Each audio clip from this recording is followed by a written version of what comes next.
यह कहानी लड्डू गोपाल जी की और उनकी ऐसे भक्त की है जो निस्वार्थ भाव से अपने प्रभु की सेवा में लीन रहती है।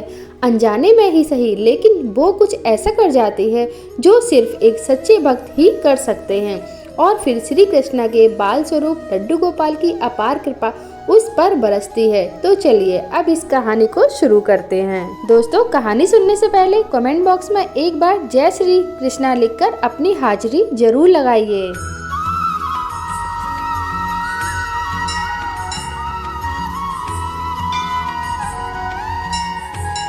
जय श्री कृष्णा, बोलो राधे राधे।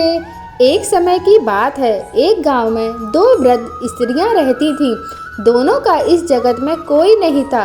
वे दोनों एक दूसरे का ही सहारा बनकर बड़े प्रेम भाव से रहती थीं। हालांकि धर्म से दोनों अलग थीं, लेकिन विचार से एक थीं।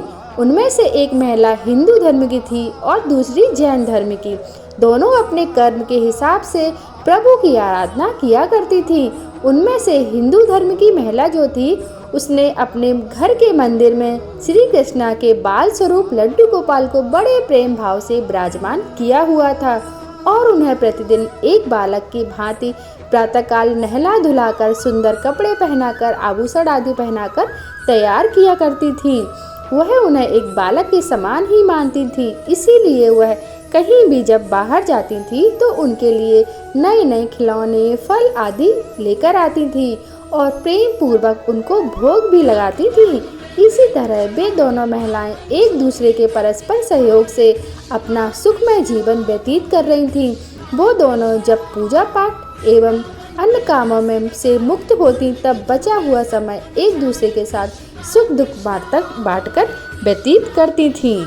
और दोस्तों, कुछ समय बीतने के बाद श्रावण मास में हिंदू महिला को तीर्थ यात्रा पर जाने का अवसर मिला।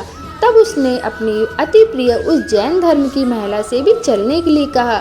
चूँकि वृद्धावस्था अधिक होने के कारण वह चलने फिरने में असमर्थ थी, इसीलिए उसने जाने से मना कर दिया और कहा कि मुझे चलने फिरने में परेशानी होगी, इसी कारण तुम्हें भी तीर्थ यात्रा में विघ्न रहेगा। तब वो हिंदू महिला उदास मन से तीर्थ यात्रा पर अकेले ही जाने के लिए तैयार हो गई और जाते वक्त उसने उस जैन महिला से कहा, सखी देखो, मैं एक माह के लिए तीर्थ यात्रा पर जा रही हूँ। मेरे आराध्य श्री कृष्णा बाल स्वरूप लड्डू गोपाल का ध्यान रखना। उन्हें बिल्कुल एक बालक की तरह स्नेह देना। प्रतिदिन स्नान कराकर उन्हें सुंदर सुंदर वस्त्र पहनाना, आभूषण पहनाना और उन्हें भोग लगाना। उस जैन महिला ने सब बातें सुनी और बोली कि हाँ सखी, तुम चिंता मुक्त होकर तीर्थ यात्रा को जाओ। मैं तुम्हारे लड्डू गोपाल का भली भांति ध्यान रखूंगी। इतनी सब बातें बताकर वह महिला तीर्थ यात्रा को निकल गई और जैन महिला ने सारा कार्यभार अपने ऊपर ले लिया और बड़े उत्साह और उमंग के साथ रोजाना सुबह उठकर खुद नित्य कर्म से निवृत्त हो हमारे प्यारे से लड्डू गोपाल की स्नान की तैयारी में लग गई। उसके बाद जब वो उन्हें नहलाने लगी तो उस महिला की नज़र लड्डू गोपाल के पाँव की तरफ पड़ी तो वह दंग रह गई, क्योंकि उसने उनके पैर मुड़े हुए देखे। उसे लगा कि उनकी वजह से उसके पैर टेढ़े हो गए हैं। इसका मुख्य कारण ये था कि उस महिला ने जब भी उन्हें देखा, वस्त्रों एवं आभूषणों से सुसज्जित देखा था। वो इस बात से अनभिज्ञ थी कि लड्डू गोपाल घुटनों के बल पर बैठे हुए हैं। उनका बाल स्वरूप ऐसा ही है, ये उसको पता नहीं था। वह बहुत परेशान हो गई और सोचने लगी कि मैं अपनी सखी से क्या कहूँगी। उसने इतने विश्वास के साथ मुझे ये जिम्मेदारी दी थी और मैंने लड्डू गोपाल की देख रेख सही से नहीं की। ये सब सोचकर वह बहुत ही चिंता करने लगी, बहुत ही परेशान हो गई। फिर उसे याद आया कि उसकी सखी ने कहा था कि लड्डू गोपाल सिर्फ एक प्रतिमा ही नहीं बल्कि जीवित भी होते हैं। बस फिर क्या था, उसने निश्चय किया कि दिन प्रतिदिन उनके पैरों की मालिश करेगी और वह दिन में कई बार ऐसा करने लगी। और जैसा कि श्री कृष्ण का स्वभाव है, वो हैं ही इतने कृपालु और दयावान। वह उस वृद्ध महिला की इस नादान भक्ति से वशीभूत होकर उन्होंने उस पर अपनी अपार कृपा लुटा दी और एक दिन वह महिला रोज की भांति प्रातःकाल उठकर लड्डू गोपाल को नहलाने का प्रबंध कर रही थी।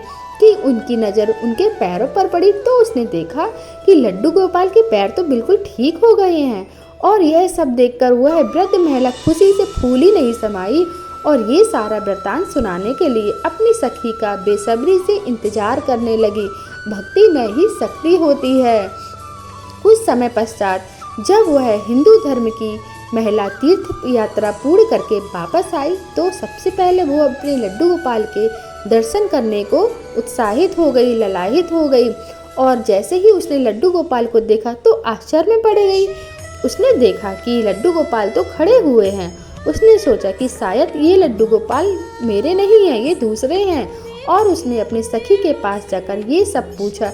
तब उसने जैन धर्म की महिला ने सारा वृत्तांत उसे सुनाया। उसकी बातें सुनकर हिंदू महिला समझ गई कि ये सारा खेल तो उस मुरलीधर कृष्ण कन्हैया का है और दौड़ी दौड़ी लड्डू गोपाल के पास पहुंची और उनके चरणों में गिरकर बोली, हे मेरे कन्हैया, हे मेरे कान्हा, हे मेरे मुरलीधर, आपकी दया का कोई भी पराकाष्ठा नहीं है, आपकी कृपा का कोई सानी नहीं है। और फिर उस जैन वृद्ध महिला से बोली कि हे सखी, तू धन्य है, तुझ पर श्री कृष्ण की ऐसी कृपा हुई है जो कभी कोई सोच भी नहीं सकता। तुझे नहीं पता ये हमारे लड्डू गोपाल के पाँव तो ऐसे ही थे क्योंकि ये इनका बाल स्वरूप है, बाल स्वरूप बैठी हुई मुद्रा में है, लेकिन तेरी भक्ति ने उसके इस स्वरूप को बदल दिया और उनके पैर सीधे कर दिए। इसी प्रकार जो भी सच्ची भक्ति भाव से लड्डू गोपाल की पूजा करते हैं उनकी समस्त मनोकामनाएं पूरी होती हैं। एक बार जोर से बोलो, वृंदावन बिहारी लाल की जय, राधा रानी सरकार की जय।